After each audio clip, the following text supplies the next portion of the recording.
ನೋಡ್ತಾ ಇದ್ದೀರಾ ಜನಸೇವಾ ಕನ್ನಡ ಟಿವಿ ನ್ಯೂಸ್. ಇಂದಿನ ಮುಖ್ಯಾಂಶಗಳಿಗೆ ಸ್ವಾಗತ. ಲೈಂಗಿಕ ಹಗರಣ ಆರೋಪ ಪ್ರಜ್ವಲ್ ರೇವಣ್ಣ ಜರ್ಮನಿಯಿಂದ ಲಂಡನ್ಗೆ ರೈಲಿನಲ್ಲಿ ಪರಾರಿ.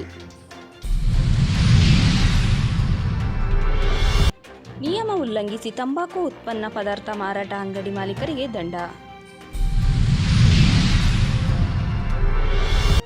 ಎಸ್ಎಸ್ಎಲ್ಸಿ ವಿದ್ಯಾರ್ಥಿಗಳಿಗೆ ಮುಂದಿನ ವರ್ಷದಿಂದ ಗ್ರೇಸ್ ಮಾರ್ಕ್ಸ್ ಇಲ್ಲ, ಮಧು ಬಂಗಾರಪ್ಪರವರ ಹೇಳಿಕೆ.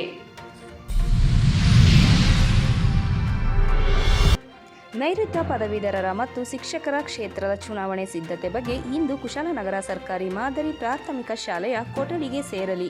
ಇದೇ ಸಂದರ್ಭದಲ್ಲಿ ಕುಶಾಲನಗರ ತಾಲೂಕಿನ ತಹಶೀಲ್ದಾರ್ ಕಿರಣ್ ಜಿ ಗೌರಯ್ಯ ಸೇರಿದಂತೆ ಅಧಿಕಾರಿಗಳು ಉಪಸ್ಥಿತರಿದ್ದರು.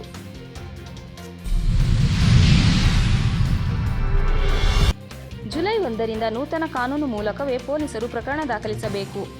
ಐಪಿಸಿ, ಸಿಆರ್ಪಿಸಿ ಸೇರಿದಂತೆ ದೇಶದ ಕಾನೂನುಗಳ ಜೂನ್ 1ರಿಂದ ಜಾರಿಯಾಗಲಿದೆ ಎಂದು ಪೊಲೀಸ್ ಆಯುಕ್ತರಾದ ದಯಾನಂದ್ ತಿಳಿಸಿದರು.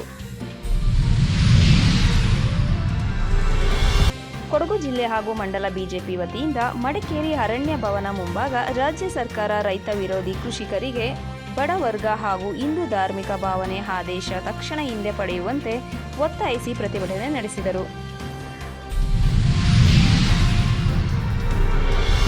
ಕುಶಾಲನಗರ ಪಟ್ಟಣದ ಹಿಂದೂ ರುದ್ರಭೂಮಿಯಲ್ಲಿರುವ ವಿದ್ಯುತ್ ಕಂಬ ಶೀತಲ ವ್ಯವಸ್ಥೆಯಲ್ಲಿದ್ದು ಬೀಳುವ ಹಂತಕ್ಕೆ ಬಂದು ನಿಂತಿದೆ.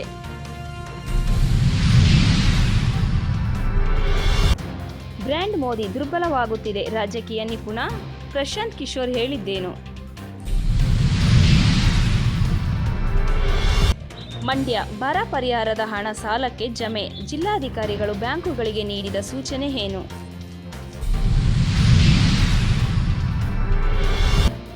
ಕುಶಾಲನಗರ ಮುಳ್ಳುಸೋಗೆ ಗ್ರಾಮದ ಕಬಡ್ಡಿ ಆಟಗಾರ ಅವಿನಾಶ್ ಎಆರ್ ಹಾಗೂ ಮಾವನ ಮಗನಾದ ಚಿಂತನಗೌಡರವರ ಹುಟ್ಟುಹಬ್ಬದ ಪ್ರಯುಕ್ತ ವೃದ್ಧಾಶ್ರಮದಲ್ಲಿ ಪ್ರತಿ ವರ್ಷದಂತೆ ಈ ವರ್ಷವೂ ಸಹ 32ನೇ ವರ್ಷದ ಹುಟ್ಟುಹಬ್ಬವನ್ನು ಆಚರಿಸಲಾಯಿತು.